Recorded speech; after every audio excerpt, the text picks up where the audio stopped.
नमस्कार साथियों, मैं अनीता श्रीवास्तव आपका हार्दिक अभिनंदन करती हूँ। श्रीमद् वाल्मीकि रामायण में आज का प्रसंग है रावण द्वारा अपहृत हुई देवता आदि की कन्याओं और स्त्रियों का विलाप एवं शाप। रावण का रोती हुई शूर्पणखा को आश्वासन देना और उसे खर के साथ दंडकारण्य में भेजना। लौटते समय दुरात्मा रावण बड़े हर्ष में भरा था। उसने मार्ग में अनेकानेक नरेशों, ऋषियों, देवताओं और दानवों की कन्याओं का अपहरण किया। वह राक्षस जिस कन्या अथवा स्त्री को दर्शनीय रूप सौंदर्य से युक्त देखता, उसके रक्षक बंधुजनों का वध करके उसे विमान पर बिठाकर रोक लेता था। इस प्रकार उसने नागों, राक्षसों, असुरों, मनुष्यों, यक्षों और दानवों की भी बहुत सी कन्याओं को हर कर विमान पर चढ़ा लिया। उन सब ने एक साथ ही दुख के कारण नेत्रों से आंसू बहाना आरंभ किया। शोकाग्नि और भय से प्रकट होने वाले उनके आंसुओं की एक एक बूंद वहां आग की चिंगारी सी जान पड़ती थी। जैसे नदियां सागर को भरती हैं, उसी प्रकार उन समस्त सुंदरियों ने भय और शोक से उत्पन्न हुए अमंगलजनक अश्रुओं से उस विमान को भर दिया। नाग, गंधर्वों, महर्षियों, दैत्यों और दानवों की सैकड़ों कन्याएं उस विमान पर रो रही थी। उनके केश बड़े बड़े थे, सभी अंग सुंदर एवं मनोहर थे। उनके मुख की कांति पूर्ण चंद्रमा की छवि को लज्जित करती थी। उरोजों के तट प्रांत उभरे हुए थे। शरीर का मध्य भाग हीरे के चबूतरे के समान प्रकाशित होता था। नितंब देश रथ के कुबर जैसे जान पड़ते थे और उनके कारण उनकी मनोहरता बढ़ रही थी। वे सभी स्त्रियां देवांगनाओं के समान कांतिमती और तपाए हुए सुवर्ण के समान सुनहरी आभा से उद्भासित होती थी। सुंदर मध्य भाग वाली वे सभी सुंदरियां शोक, दुख और भय से त्रस्त एवं विह्वल थीं। उनकी गर्म गर्म निश्वास वायु से वह पुष्पक विमान सब ओर से प्रज्वलित सा हो रहा था और जिसके भीतर अग्नि की स्थापना की गई हो, उस अग्निहोत्र गृह के समान जान पड़ता था। दशग्रीव के वश में पड़ी हुई वे शोकाकुल अबलाएं सिंह के पंजे में पड़ी हुई हरिणियों के समान दुखी हो रही थी। उनके मुख और नेत्रों में दीनता छा रही थी और उन सब की अवस्था 16 वर्ष के लगभग थी। कोई सोचती थी, क्या यह राक्षस मुझे खा जाएगा? कोई अत्यंत दुख से आर्त हो इस चिंता में पड़ी थी कि क्या यह निशाचर मुझे मार डालेगा।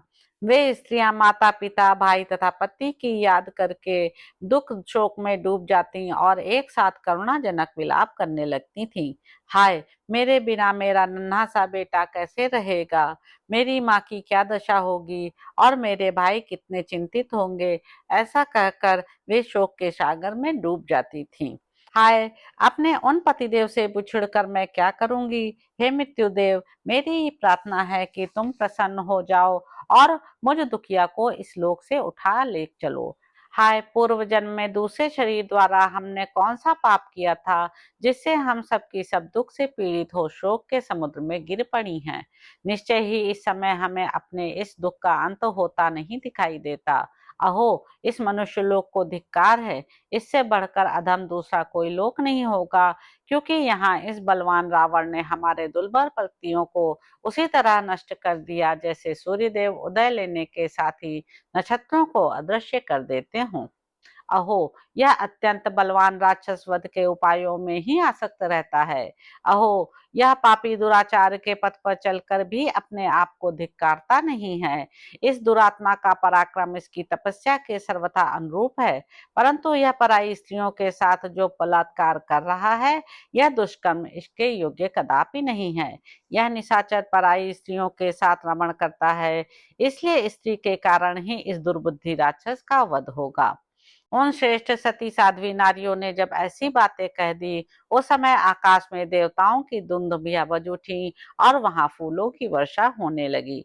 पतिव्रता साध्वी स्त्रियों के इस तरह शाप देने पर रावण की शक्ति घट गई। वह निस्तेज सा हो गया और उसके मन में उद्वेग सा होने लगा।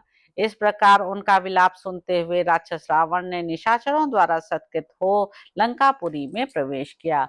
इसी समय इच्छानुसार रूप धारण करने वाली भयंकर राक्षसी शूर्पणखा, जो रावण की बहन थी, सहसा सामने आकर पृथ्वी पर गिर पड़ी।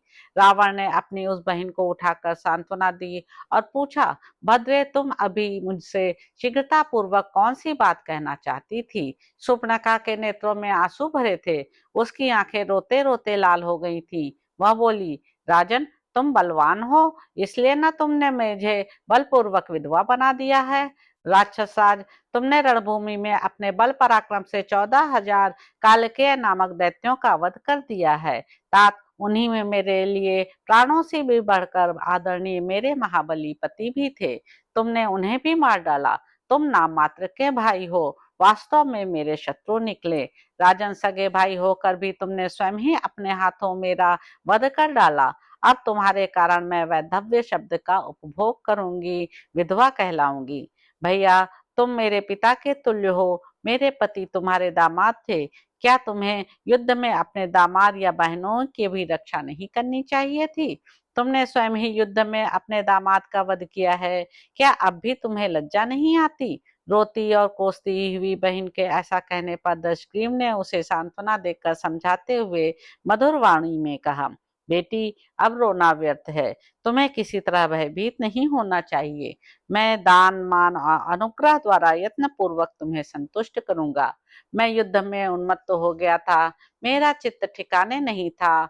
मुझे केवल विजय पाने की धुन थी, इसलिए लगातार बाण चलाता रहा। सम्रांगण में जूझते समय मुझे अपने पराये का ज्ञान नहीं रह जाता था। मैं रणोन्मत्त होकर प्रहार कर रहा था, इसलिए दामाद को पहचान न सका। बहन, यही कारण है जिससे युद्ध में तुम्हारे पति मेरे हाथ से मारे गए। अब इस समय जो कर्तव्य प्राप्त है, उसके अनुसार मैं सदा तुम्हारे हित का ही साधन करूंगा। तुम ऐश्वर्यशाली भाई खर के पास चलकर रहो। तुम्हारा भाई महाबली खर 14,000 राक्षसों का अधिपति होगा। वह उन सबको जहां चाहेगा भेजेगा, उन सबको अन्न, पान एवं वस्त्र देने में समर्थ होगा। यह तुम्हारा मौसेरा भाई निशाचर खर सब कुछ करने में समर्थ है और आदेश का सदा पालन करता रहेगा। यह वीर शीघ्र ही दंडकारण्य की रक्षा में जाने वाला है। महाबली दूषण इसका सेनापति होगा। वहां सूरवीर खर सदा तुम्हारी आज्ञा का पालन करेगा और इच्छानुसार रूप धारण करने वाले राक्षसों का स्वामी होगा।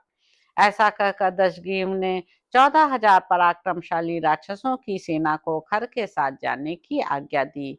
उन भयंकर राक्षसों से घिरा हुआ खर शीघ्र ही दंडकारण्य में आया और निर्भय होकर वहां अकंटक राज भोगने लगा। उसके साथ शूर्पणखा भी वहां दंडक वन में रहने लगी। तो इस प्रकार साथियों, उत्तरकांड में निहित 24वां सर्ग यहाँ पर समाप्त होता है। इसके अगले अंक में आप जानेंगे कि यज्ञों द्वारा मेघनाद की सफलता, विभीषण का रावण को पर स्त्री धरण के दोष बताना, कुंभी नसी को आश्वासन दे मधु को साथ ले रावण का देवलोक पर आक्रमण करना। तो अब आपसे अगले अंक में मुलाकात होगी। मेरे YouTube चैनल संवाद विद अनीता को लाइक करें, शेयर करें, सब्सक्राइब करें। धन्यवाद साथियों।